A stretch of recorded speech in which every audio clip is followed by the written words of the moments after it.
ابراهیم علیه السلام په عراق کې یو خار بابل هغې کې پیدا شوی نن سبا چې ورته کوم عراق وایي دا ایران او عراق تقریبا یو حکومت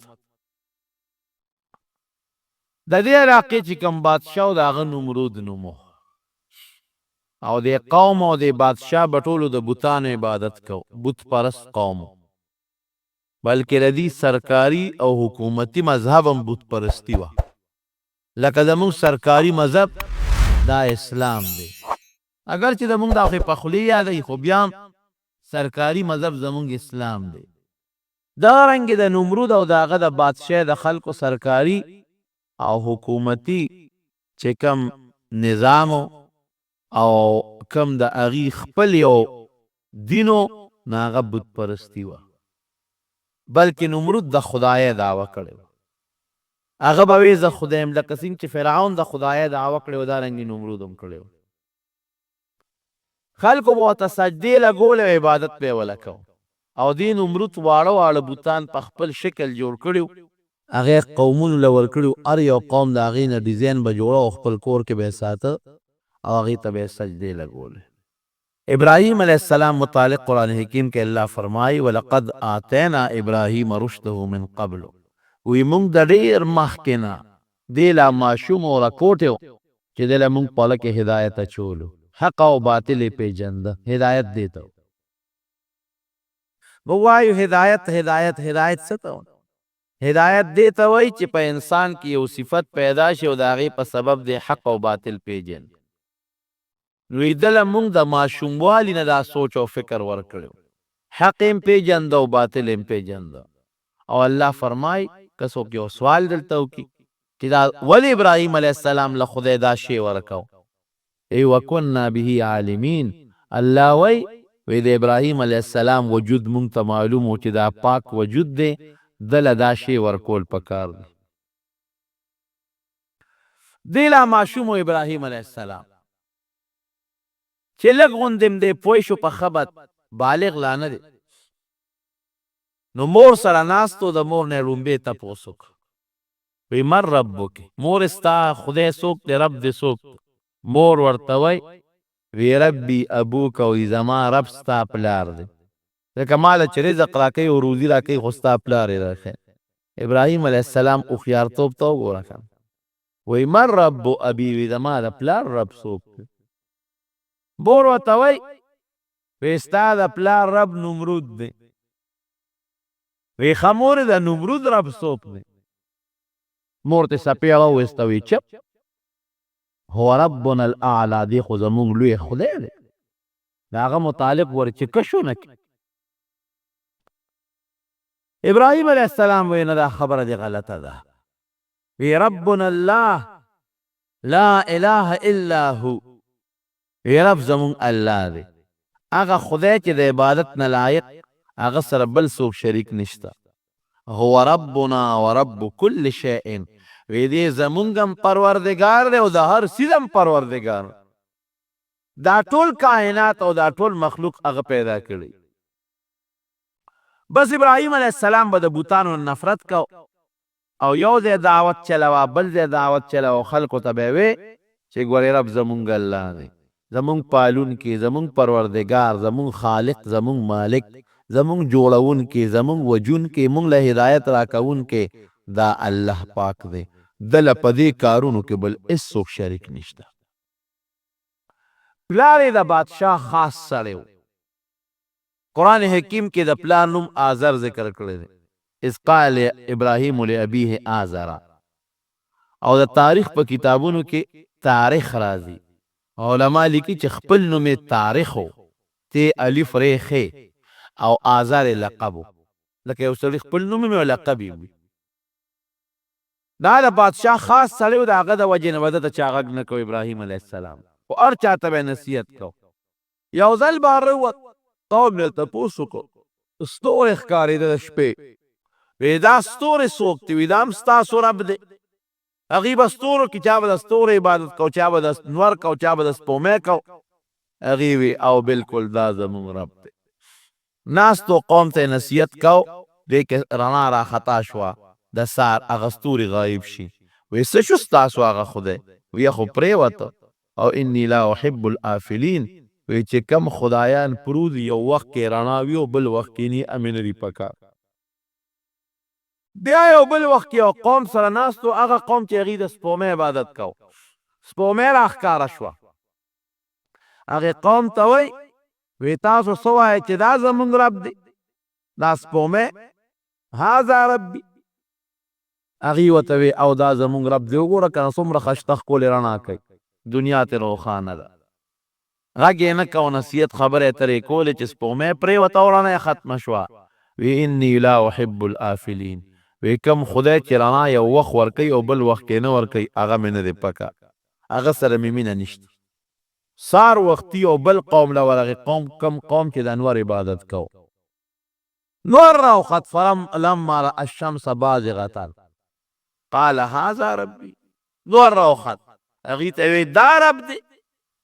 هغې وی او هذا اکبر دا خو ډېر لوی خدای دی دې ټولو هغه خو د دې نور نه حاصله شوې ده چې ماښام شو بیا وله راغی وی خدای هم څه شو وی پرېوت وی کم شی چې پرېوځي هغه خدای نه دې قوم ته نصیحت کو په یو طریقه باندې پلار ته نصیحت کړی مور ته نصیحت کړی قوم به سره مقابله کول پلار یې بوتان جوړول بلکې د بوتانو ډیزاینونه به یې جوړول ډېر زیات ماهر و په دې کې چې بوتان به یې جوړ کړل نو ابراهیم علیه السلام له به یې ورکړل وي بچې دا یو سو بازار کې خرڅ کا مطلب به یې دا و چې له ده سره لږه مینه پیدا شي نو چې پلار به یې لګیو بوت به یې جوړه هغه سولې او سټک به ورسره و په هغې به یې وله پوز او سترګې جوړو دی به ورته خوا کې ناست چې هغه به هغه سویل له ټس ورکړه نو ده به سویل له دیکا ورکړه چې دیکا به یې ورکړه هغه خوار به پرې خواري کړې وه پوزه به یې جوړه وله ټوله پوزه ماته کړه نو بیا خو بوت بېکاره شي نو پلار به ورپسې کوتک راواغه چوکه راواغه ده به ورته منډه کړه وی زما هغه ټول بوت مې جوړه نو هغه دې راله ټول کار خراب کوې بابا کوم بوت چې ته په لاسو خپلو لاسو جوړی او کوم بوت چې زما د سوک نه ځان نشي بچ کولی ځان له پوزه نشي بچ کولی نو هغه ته تاسو څنګه سجدې کوئ عبادت وله کوئ خو پلار به پې دا بوتان خرڅول چې دا ته یو سو خرڅوه چې مینه دې پیدا شي یو ځل وله پلار یو ډېر مزېدار ښکلي بوت ورکړه او هغې وله په دغه کې بند که په صندوق کې وی بچې دا میلې له یو څه بازار له دا خرڅ که په دومره پیسو ابراهیم علیه السلام په اوږه که چې په اوږه که او د پلار د سترګو نه یې اخوا که نو ځمکې له یې راوویشت او خپه کې وله پړې واچو او پړې دې لاس کې نیولې او دې ته مخکې اوبه دې ځان پسې راښکه او اواز به یې کو من یشتریني من لا ينفعه ویضره وی هغه شی به ما نه څوک والي چې فایده چاته نه رسوي او ضرر رسوي فایده پکې نشته ضرر پکې دا دی که ته اعزاز کې او سجدې ورته کوې نو خدای به درنه تپوس کوي خلکو به زر هغه بوت راواغش ای ابراهیم دا دې څه چلو که زموږ خدای په ځمکه راکای قمقل خلک د دې بوت پرستو نه کم خلک چې بوتانو ته سجدې لګوي د دې نه قمقل خلک بل نشته دا بېوقوف خلک ده یو شی ته په خپلو لاسو جوړی پوز او سترګې وله په خپله جوړی او بیا هم هغې ته رام کې چا نه باران غواړي او چا نه هوا غواړي او چا نه بچي غواړي دا قمقل سړی وي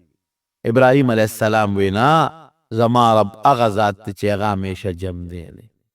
هغه خلکو له ډوډۍ ورکوي هو یطعمني ویسقین ما له ډوډۍ راکوي ما له اوبه راکوي او که زما نه لاره غلطه شي نو ما ته ښکلې نیغه لاره م ښي پلار بادشاه له لال نمرود لا بادشاه ته بادشاه سلامت زما یو زوی پیدا شوی دی ابراهیم او زمونږ د دین نه منکر دی هغه وایي چې خدای یو دی نو زه یې دله راولم که ته یې وجنې او که ته یې جیل کې اچې او که هر څه ورسره کوې هسې نه چې سبا پې ما راونیسي چې ستا بچي ولې دا خبرې کول زه یې دله راولم چې ته ورسره څه کوې کوه خو چې ما پې ګورې بادشاه سلامت راونه نیسي ابراهیم علیه السلام نمرود ورته ویې ته یې راوله نصیحت به ورته وکړو ټیک به شي ماشوم دی ابراهیم علیه السلام یې وله بوته چې بوته بادشاه ورته نصیحت شروع کړ چې ګوره زه ستا خدای یم او زه ستا رب یم ما ومنه په ما ایمان راوړه ابراهیم علیه السلام ورته وایي ښه ته زما رب یې وی او وی ستا نه مخکې رب څوک و ستا د پلار رب څوک و ستا د نیکه رب څوک و تا له ډوډۍ څوک درکوي ته چې ناجوړه شي چاته چغې وی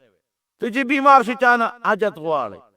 تا ته چې تکلیف جیر بس هغه په ابراهیم علیه السلام چې خبرې راوس پر د ټول بادشاه وزیرانو سره ناستو دې ملامته شو خوا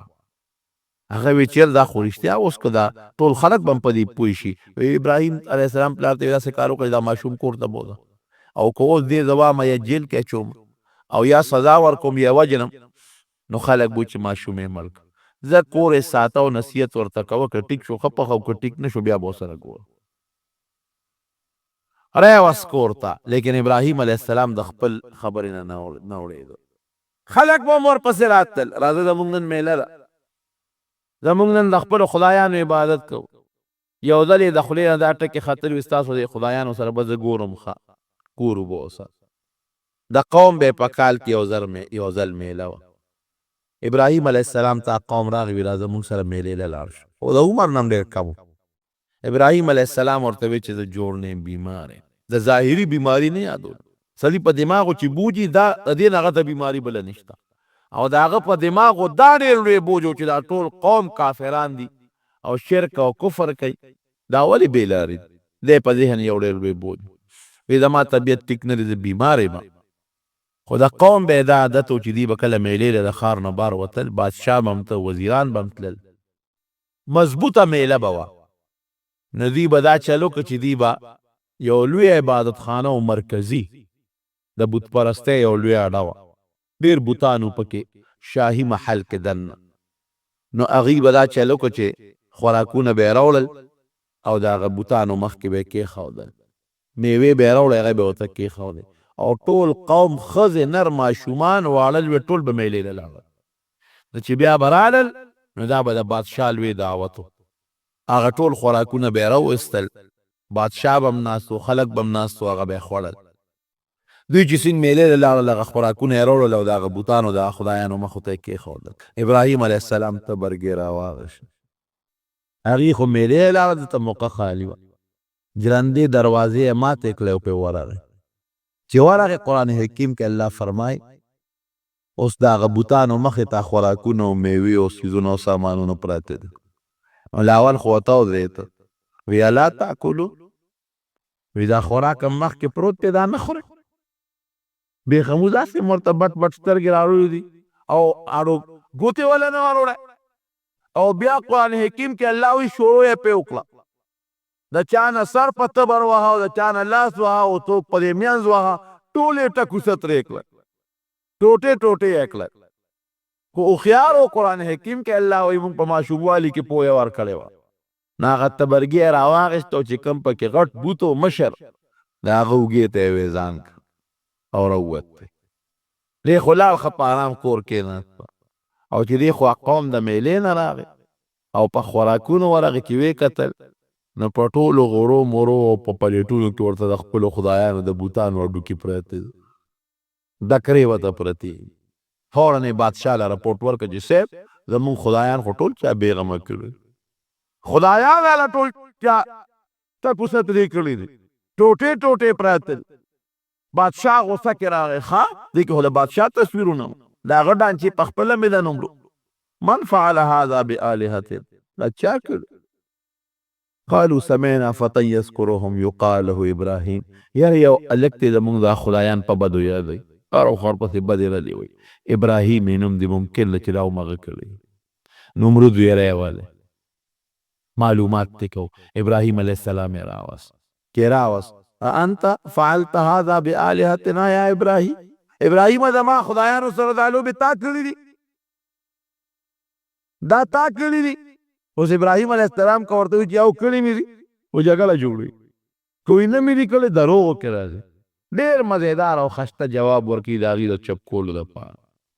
ورته بل فعل کبیرهم هذا فاسألوهم ان كانوا ينفقون خدایم بې خو باسه ټوپک چې چا سړي مرګ هغه کوي ما سره ته تشتور یم تبرګي چې د کوم بوت په غاړه کې ویزان دی دا ده کړي دي دا چې ته دا پلار یې غوسه شوی دی او دا بچي ټول راګیر کړي دی وویلي تاسو خو نه وی بابا غوسه شوی دی او ته به یې ګوره په اوږه کې ویزان دی چا سره چې وسله نو کار خو هغه کوي لوبه ده کړې ده وسله تبرګي د ده په اوږه ویزان دی هغې یو بل ته وکتل چې خدایه دله اوس څه جواب ورکړو یو ته ګوري بل ته ګوري. ابراهیم علیه السلام ته فاسألوهم ان کانوا ینطقون، تپوس ته وکړئ که نه دا خو ستاسو خدایان دي، تاسو کارونه پوره کوي نو معلومات ته وکړئ چې چا والی یې. هغې ورته ویل دی خو خبرې نشي کولی. وی خدای م تباه که نو چې ځان د بل د غزار نه نشي بچ کولی، خبرې نشي کولی، غزار نشي کلولی، نو تاسو له به خیر د کمې درکړي. بس بادشاه حکم وکړي د جیل کې واچوئ. دی مونږ نه پرېږدو. ابراهیم علیه السلام ته ما سره خو لاول مناظره مقابله وکړه، بیا چې څه خوښوي کوو. وایي څه وی ستا څه سوچ دی؟ وایي ستا خدای بل خدای شته وی او زما بل خدای. وایي څه کار کوي؟ وایي هغه وجل کوي، الذي یحیی و یمیت، څوک وجني څوک مړه کول کوي. نمرود ورته وایي که دا کار ما وکړو نو بیا وایي ته نشې کولی دا، که وایي زه هم کولی شم. یو سړی یې راونیوه او مړ یې کړ. وایي دا خو ګوره جمدی دی که نه، او دا دې ما مړ کړ. او یو بل سړی جیل کې د 500 حکم پې ختلی و، هغه یې راواخېسته. وایي ځه ته مې بری کړه پرې مې ښوله. وایي دا مړو ما پرېښود، ژوند مې وله ورکړ. دا هم قبقل و، ځکه خدای پاک چې کوم مړ جمدی کوي نو هغه دا نه دی، خو جمدی دې پرېښود د جیل نه بهر، نو مړی دې کوم دی جمدی. هغه چې سوځي نو خدای پاک یې واپس تا واچوي. خو خیر ابراهیم علیه السلام ورسره نور بحث ونه کړ. دی ورته وویل ښه زما رب یو بل کار ګوري چې تا هغه کولی شي. وایي څه کوي؟ وایي زما رب چې دی د مشرق نه نور راخیجوي او په مغرب یې غورځوي. ځکه نه که ته خدای نو تیره دې طرف نه راوخیجوه، په دې بل طرف یې وغورځوه. فبهت الذي کفر والله لا یهدي القوم الکافرین. الله قرآن حکیم کې فرمایي بس دقه ځای چپ شو،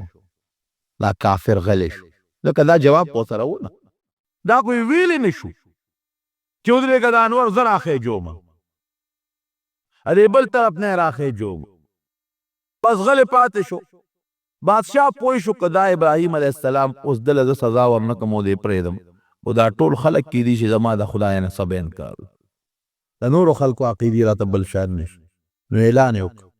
وایي دې به سوده جیل کې واچوئ او داسې سزا به دله ورکوم چې په مخ د ځمکه داسې سزا هېڅ چاته هم نی میلاو شوی. د ښار نه بار یې اور بل کړ او اعلان یې وکړ. بادشاه مکیار و، وایي دا زه د دې ابراهیم نه د هغه خپلو خدایانو انتقام اخلم. نو د چا چې په دې بوتانو باندې ایمان دی، په دې خدایانو، هغې دې لاړ شي او ګېډي خشاکونه دې راوړي او دې غورځوي چې ابراهیم علیه السلام پې وسولو. خلک به تلل او د برکت دپاره چې د خپلو خدایانو بدل اخلو، ګېډي ګېډي خشاکونه به یې راوړل.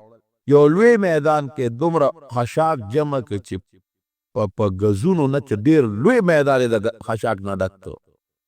او یو ورځ یې مقرر کړه په هغې کې ابراهیم علیه السلام راوویسته، اور یې ورته ورکړ. هغې چې کومې غرغندې وکړې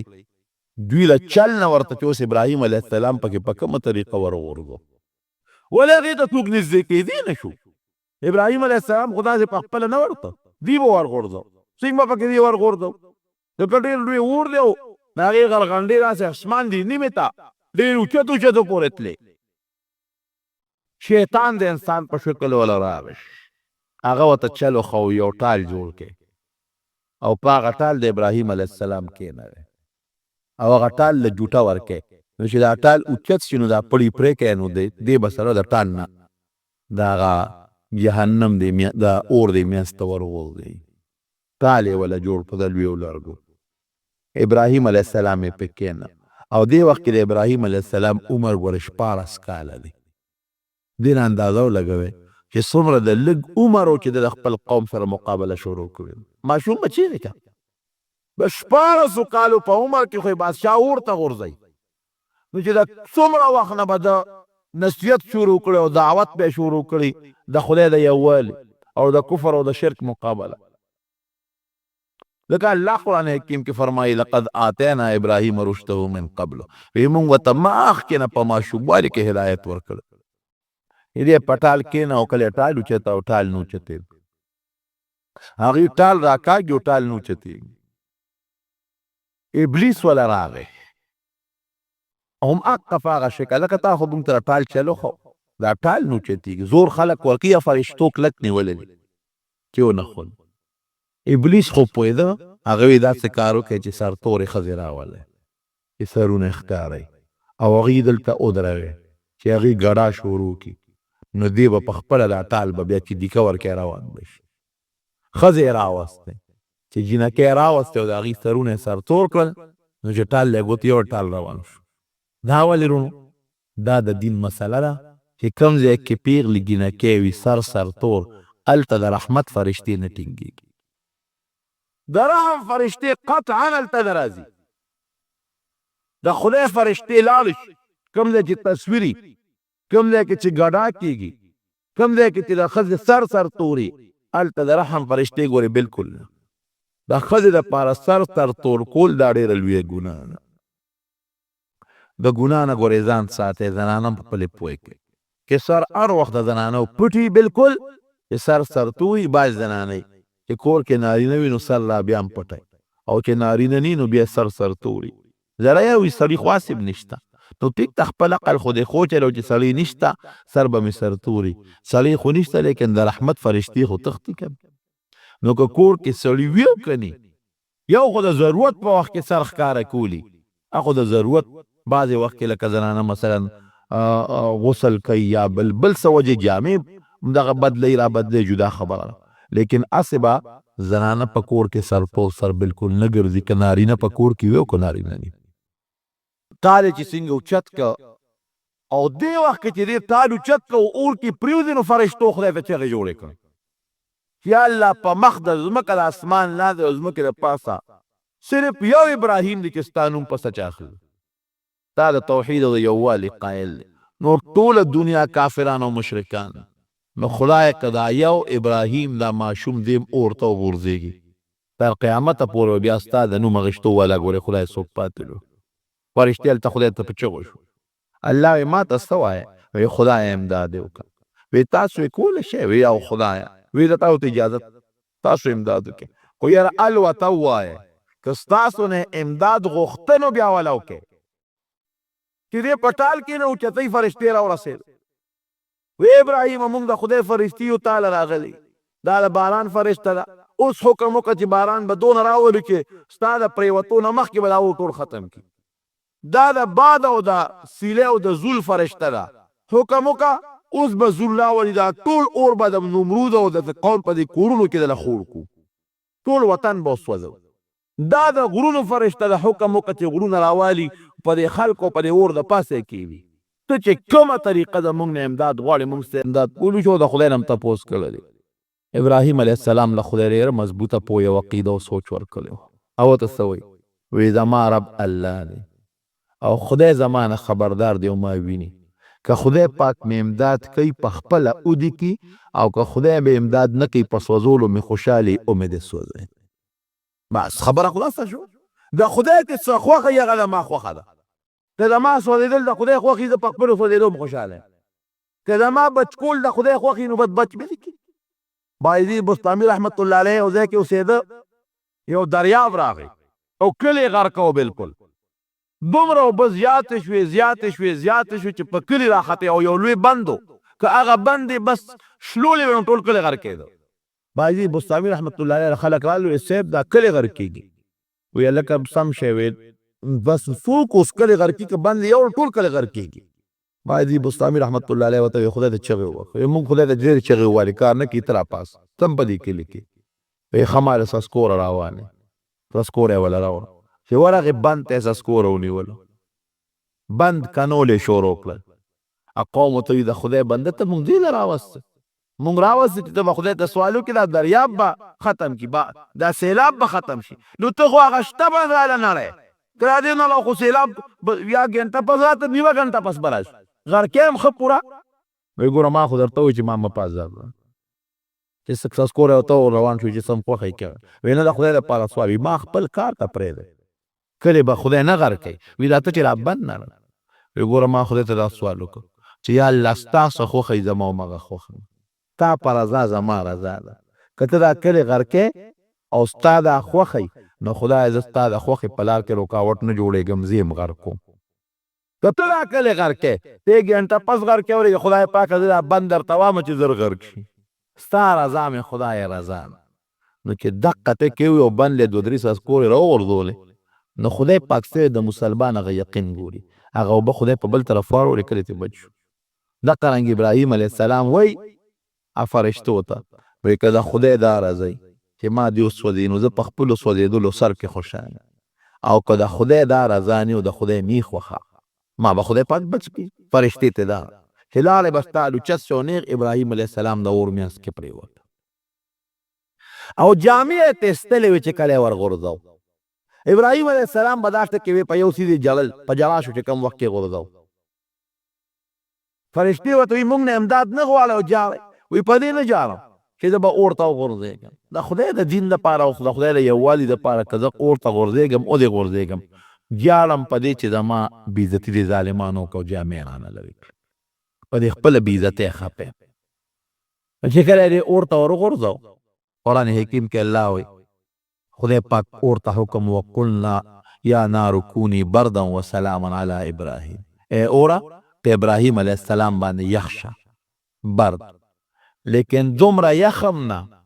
چې لکه د واورې غوندې یخ شي بیا به ابراهیم علیه السلام ته ضره دی. وسلاما سلام معتدل ته وایي یخ او سلاما اعتدال والا معتدل چې ډېر یخ هم نه او ډېر ګرم هم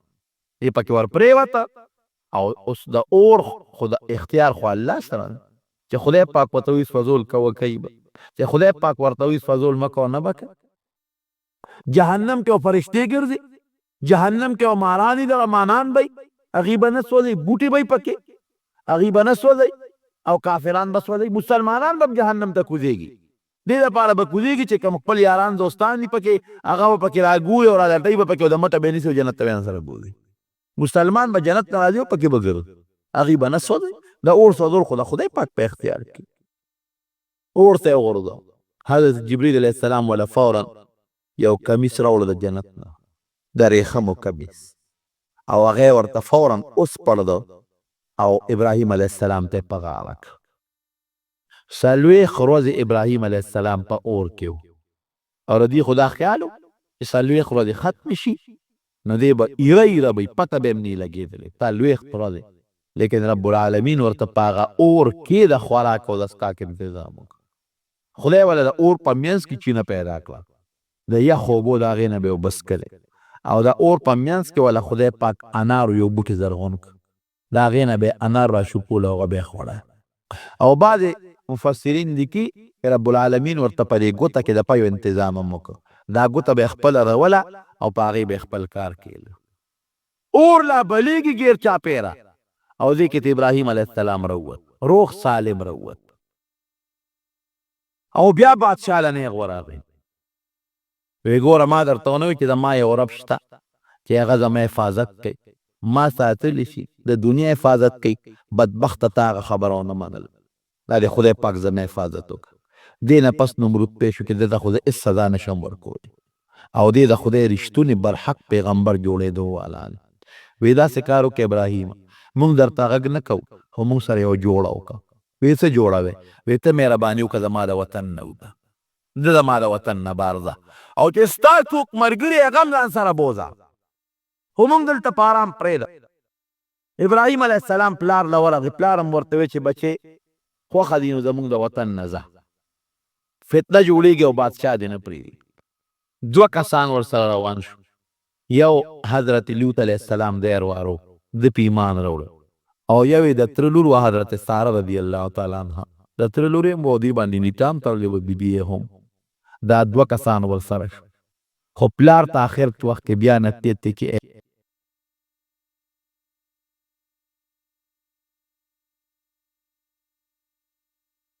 زه به تاله د خدای نه بخښنه غواړم او خدای په ما ډېر زیات مهربانه دی بخښنه به درله غواړم. ډېره موده پورې والا بخښنه غوښته پته ورته نه وه چې کافر له بخښنه نه غواړه. بیا چې کله خدای منې که وی بس دې نه پس به د خپل پلار له بخښنه نه غواړه. قرآن حکیم کې الله فرمایي ما کان لنبي والذین آمنوا ان یستغفروا للمشرکین مسلمان سړی یا پیغمبر به کافر له بخښنه نه غواړي او که ابراهیم علیه السلام غوښتنه بخښنه نو هغه د پوی نه په دې نو پوی چې ګنې کافر له بخښنه غوښتل منه دي د هغې نه مخکې بخښنه غوښتل. حدیث کې راځي نبی علیه السلام فرمایي چې کله د قیامت ورځ شي د ابراهیم علیه السلام دا پلار د آزر چې دی د باندې به خدای د جهنم شکم وکړي چې جهنم ته یې روان کړي. ابراهیم علیه السلام به خدای ته په جګو شي چې یا الله ما خو تا نه یو دعا غوښتې وه تا قبوله کړې ده او هغه دعا دا وه چې لا تخزني یوم یبعثون د قیامت په ورځ به ما نه رسوا کې دا دعا دې ما له قبوله کړې ده او ایو خزي من خزي ابي نن زما د پلار د رسوایۍ نه لویه رسوایي زما دپاره بله کم ده زما پلار جهنم ته غورځي دا زما بېعزتي ده او که نه او خدای تا خو زما دعا قبوله کړې وه چې تا به نه رسوا کوم دا ما ولې رسوا کې زما پلار چې جهنم ته غورځي نبی علیہ السلام فرمایي چې خدای پاک به د هغه پلار نه یو بد شکله حیوان جوړ کړي او په سوټو کې به لید پیتی د حیوان په شکل به بدل شي سوټو کې او په ګندګۍ کې به لید پیتی ابراهیم علیه السلام ته به الله وایي ته پلار ته وګوره پلار دې کم دی چې داسې وګوري د هغه پلار نه به یو بد شکله حیوان جوړ شوي نو ابراهیم علیه السلام به ترې زور وروستو شي کرکه به ترې وکړي او د ده مخکې به فرشتې د خپو نه ونیسي او جهنم ته به یې ورغورځوي نفرت به پیدا شي بیا به د خدای په دربار کې د هغه د بخښنې سوال نه کوي دا مثال دی ورونو د هغه چا چې یو سړی دی مسلمان او پلار یې کافر یا مور یې کافره ده یا د چا زوی کافر دی یا ورور کافر یا خور خدای دې مساتي نو د قیامت په ورځ باندې به خدای پاک د ده د هغه کافر پلار او مور ورور خور نه نفرت پیدا کړي دوی به د خدای نه نو دا درخواست نه کوي چې خدای زما د پلار وبخي زما د مور وبخ خدای جهنم نه وباس دا به اله لاړو راځي نه بعضې وخت کې ښه خوراک د چا د خلکو ته نفرتي ښه شي وي د خلکو د دنیا کې نفرتي نو که پلار یا مور یا د قوم بل څوک په جهنم کې پراتی د دې مسلمان جنتي په زړه کې به ته خدای پاک نفرت او کرکه پیدا کړي او نو سوال به هم نه کوي چې خدایه ته وبخي بار صورت ابراهیم علیه السلام سره د هغه خپلې ښځې حضرت سارې رضی الله عنها او د تره د دوی د لوط علیه السلام سره د عراق نه روان شو او کم خوا تلل نیغ روان شو شام ته کم ځای کې چې فلسطین دی او بیت المقدس دغه علاقې ته روان شو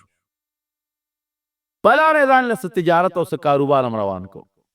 ګډه چیلی والا خدای پاک ورکړه دی او د هغې حفاظت یې که ورورو په لاره روان یو ځای خیمه ښخه کي بیا ځي بل ځای خیمه ښخه کي بیا ځي بل ځای خیمه ښخه کي خدای پاک والا ګډه چیلی ګڼی کړ په لاره ځي مصر ته راغلل مصر کې یو بادشاه او ظالم بادشاه هغه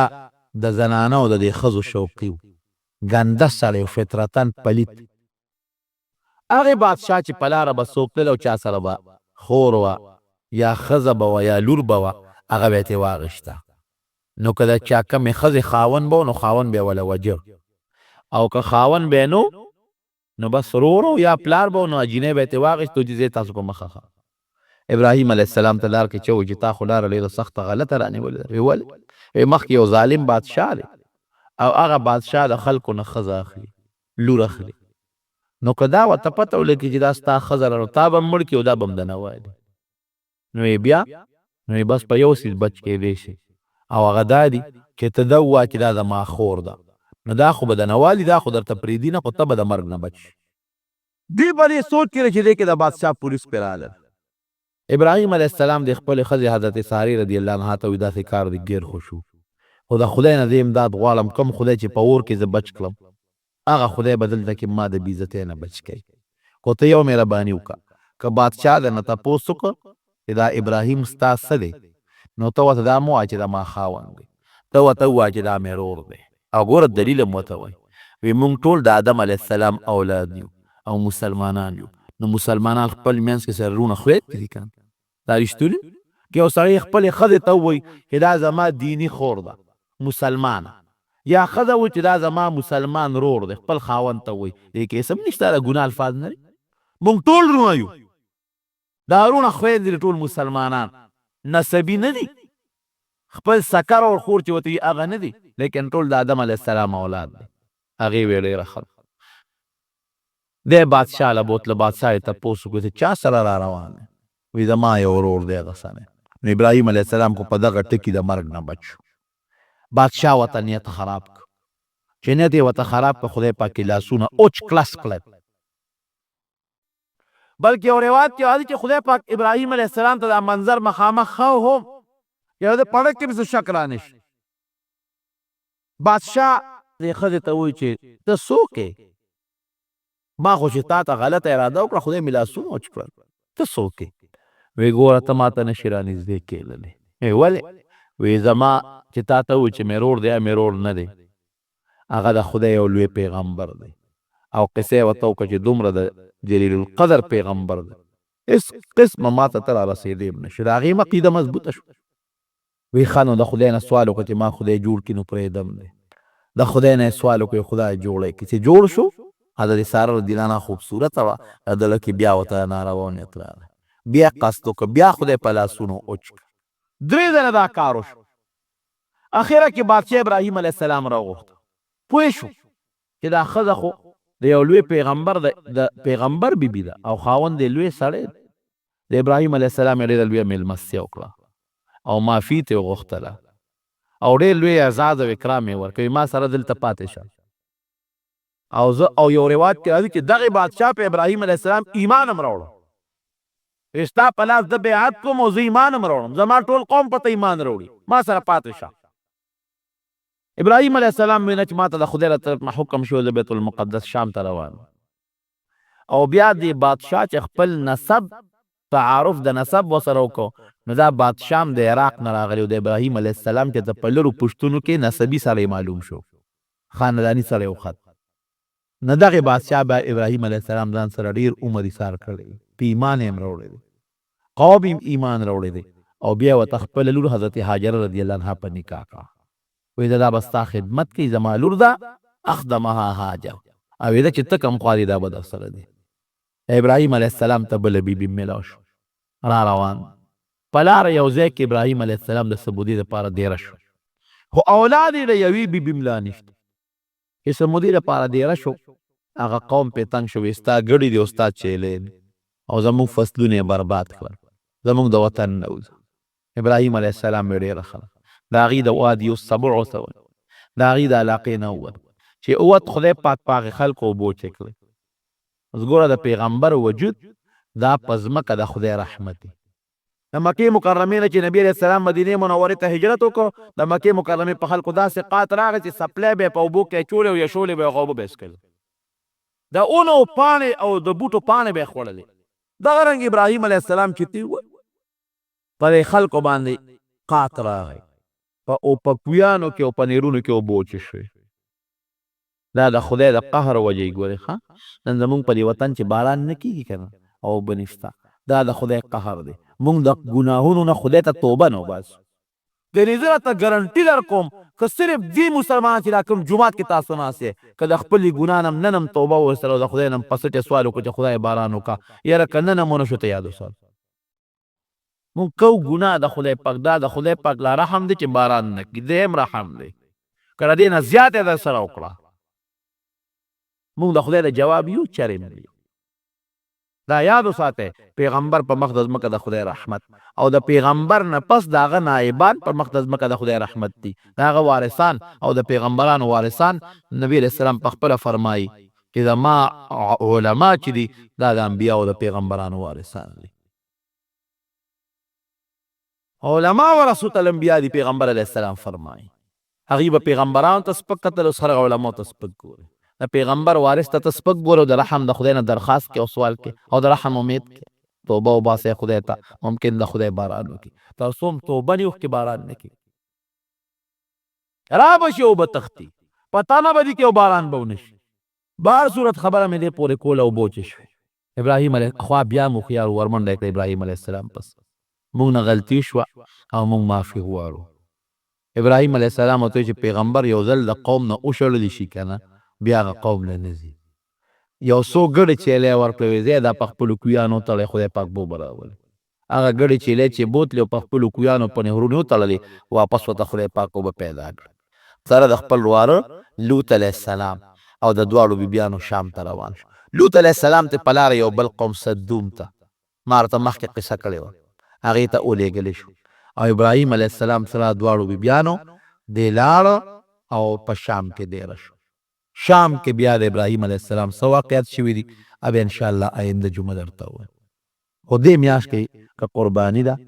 که حج دی د دې اهم ارکان د حج دارنګې د عمرې دا د ابراهیم علیه السلام طریقې دی قرباني د ابراهیم علیه السلام لویه طریقه ده بهر صورت رونو دې لسو شپو کې چې میاشت کله راوخېږي پته نه لګي اوس میاشت کله راخېږي ما ته معلومات نشته خو چې میاشت راوخېږي نو دا 10 ورځې بلکې 9 ورځې عرفې پورې روژه نیول ډېر لوی فضیلت لري، پوره دا نهار ولا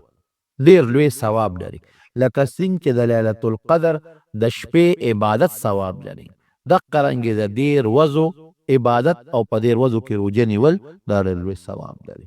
نو زمونږ دا سړي خو هم کوي خو زنانه ډېرې همتناکې دي په دې کې. زنانه ته ووایه کمې زنانه چې روژې نیوي شي نو دا میاشت چې راوخېږي دا 9 ورځې تر غرفې پورې روژه دې ونیسي. او د دغه چې دی دا قربانۍ متعلق څه مسایل دي هغه به انشاءالله العزیز دا باقي قصه او د هغې مسایل آینده جمعه کې به درته بیان کړم. او بالکل اعتکاف کله چا نه فاتح شوي وي نو رمضان کې بالکل د هغې قضا کولی شي، دا رمضان کې بالکل کولی شي. د پیغمبر علیه السلام جنازه وی چا کړې ده؟ د نبی علیه السلام جنازه داسې نه ده شوې لکه زمونږ په شان دی، ځای کم و 2 3 کسان به ورتلل او د نبی علیه السلام جنازه به یې کوله، چې 2 3 4 څونه په هغه ځای کې زیدي شو. دغه پیغمبر د هغه ځای نه دا د نبي سلام یو خصوصیت و چې هغه کوم دی وفات شو ملته به پروت وي د هغه ځای نه به یې اخوا کوی نه،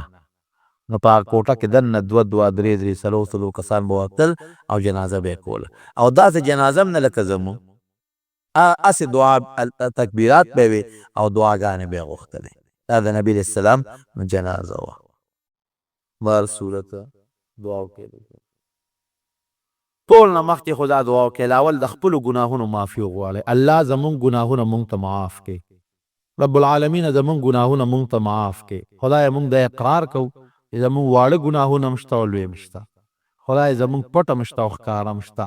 خدای زمونږ واړه او لوی دواړه ګناهونه مونږ ته معاف کړي، خدای زمونږ اول او اخر دواړه ګناهونه مونږ ته معاف کړي، خدای زمونږ پټ او ښکاره او زمونږ واړه او لوی ټول ګناهونه مونږ ته معاف کړي. الله مونږ د معافۍ درخواست کوو، خدای پاکه دا باران چې کوم بند نو د رحمت باران په مونږ نازل کړي. الله مونږ خو ډېر ګناهګار یقینا مونږ دا خلم نشو خوځولی چې تا ته د باران درخواست وکړو ځکه مونږ دونه ګناهګار یو، خو زمونږ د ګناه د وجې نه خدایه په دې اونو بوټو باران بند دی، او زمونږ د ګناه د وجې نه په دې ماشو په میږو او په دې حیواناتو باران بند دی. نو خدایه په دغه پاک مخلوق اونې بوټي او په دغه میږو باندې او په دې پرندو باندې او په دې حیواناتو خدای خپل باران وکړي او د هغې د برکت یې خدای په موږ باندې الله دا قحط سالی ده نو خدای ته ختمه کې او خدای پاک عاجلا فوري د رحمت باران وکړي. الله چې څومره د ځمکې ته ضرورت دی هغه مره باران وکړي او خدای د رحم باران وکړي. الله د جمعې مبارکه ورځ ده او موږ درنه دا درخواست کوو، هغه مسلمانان دا درخواست کوي خدای یقینا چې موږ ډېر ګناهګار یو، خو یو څیز دی خدای چې په تا باندې ایمان دی الحمدلله، ستا په ښکلي رسول هم ایمان دی الحمدلله، ستا په ښکلي کتاب هم ایمان دی الحمدلله. خدای د دې د برکت نه په موږ د رحم باران وکړي او خدای ښه برابر باران د رحم و کرم وکړي. دا ځمکه او دا پټي او دا بوټي خدای ټول لامده کړي، وکړي چې څوک مریضان دي خدای ته وله شفا ورکړي، که څوک قرضداران یې قرضونه اخلاص کړي. زموږ د دې جومات په ګاونډ کې یو زنانه ده، د هغې قوم ته خاندان ته څه تکلیف د دشمنۍ پېښ شوی د رسېدلی دی، دعا ورته وکړئ چې خدای پاک یې په روغه باندې بدل کړي او الله یې د هغه غم او د هغه مصیبت نه په خیر خلاص کړي او خدای ورته دغه مصیبتونه او دغه غمونه په خوشحالو باندې او په روغو باندې بدل کړي. بعضې ملګرو هم د دعا درخواست کړی دی، الله چې چا دعاګانې غوښتې دي خدای هغه دعاګانې هم تا ته معلومې دي یا خلک هم تا ته معلوم ته ونه قبولې کړي. او زمونږ د دې کلي ډېر ملګري حج له تللي دي، مولانا فضل قادر مرید صاحب شو او د هغه ملګري دي، یا زمونږ دلته کې نور ملګري دي خدمت له تللي دي، دغې دي دا حاج فیض محمد حاجي صاحب دي او بچی دي، نور هم ډېر ملګري دي، څومره کسان چې تللي دي او رسېدلي دي خدای سره د قبول شوي حج یې واپس راوستلی کړي. او بعضې ملګري زمونږ نور هم روان دي، سبا یا بل ورځ دعا وکړئ چې خدای پاکه څومره ملګري حج له روان دي دې د قبول شوي عبادتونو سره واپس راوستلی کړي. او دا دعا مو وکړئ د خدای دربار تنګ نه دی، ګورې ښه د خدای دربار ډېر فراخه دی چې خدای مونږ هم د پاک کور د بیت الله د تلو توفیق راکړي او زمونږ هم د بیت الله حج او عمرې خدای نصیب وګرځولی کړي او که دا ناقص عبادتونه کوو نو خدای دا قبول کړي. الله چې چا باندې قرباني واجبه ده هغې نه د قربانۍ کولو توفیق ورکړي او که په چا واجبه نه د غریبانان دي نو خدای ته مالدار کړي هغې هم د قربانۍ کولو توفیق ورکړي. خدای موږ له د هر قسم عبادت چې ته پې خوشحالېږې هغې توفیق راکړي. رب العالمین چې څومره مجاهدین دي په مخ د ځمکه الله ته کامیاب کړي او زمونږ په دې وطن کې اسلامي نظام راوستلی کړي. د چا که اولاد دي نارینه اولاد نو خدای ته وله نارینه اولاد ورکړي او که د چا اولاد دي نو خدای ته ول اولاد ورکې. رب العالمین زموږ اتفاق او اتحاد نصیب کې. چا د څه مشکلات غمونه تکالیف دي هغه له خدای په خوشاله بدل کې. اخر وخت کې په خولي دا کلمه نصیب کړي لا اله الا الله محمد رسول.